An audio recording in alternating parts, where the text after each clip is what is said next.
Is Christian nationalism the biggest problem that our country is facing right now? Honestly, I think it's really just a part of a much bigger problem.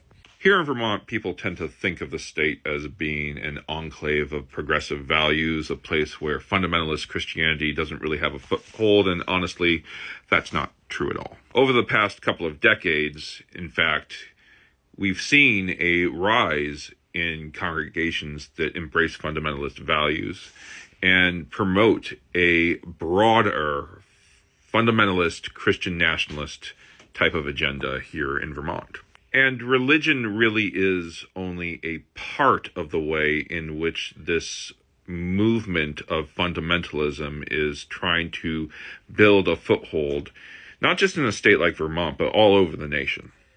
Because what we really are seeing is a sort of alliance of different groups that have a unified goal to transform our nation into something that better represents their fundamentalist values. And within this alliance, you're not just going to find faith leaders who are willing to compromise their values or politicians who are willing to do the same. You're going to find people in business, people in law, people in all walks of society who are working together to advance this agenda. Here in Vermont, we see groups like Moms for Liberty endorsing people running for office from school board and up. And often they lose, but they keep trying because they have the money to do it.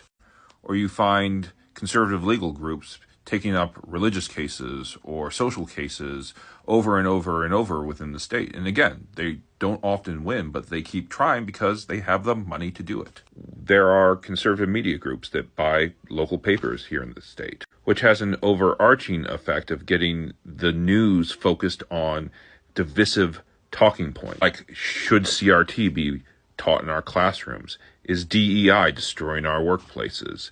Do transgender kids deserve to be on sports teams in their local schools?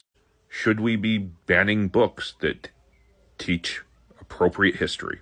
And again, a lot of these are losing arguments, but if you have the money to keep throwing at it, and I feel that often we look at Christian nationalism and we say, that's the problem, this is where it's coming from.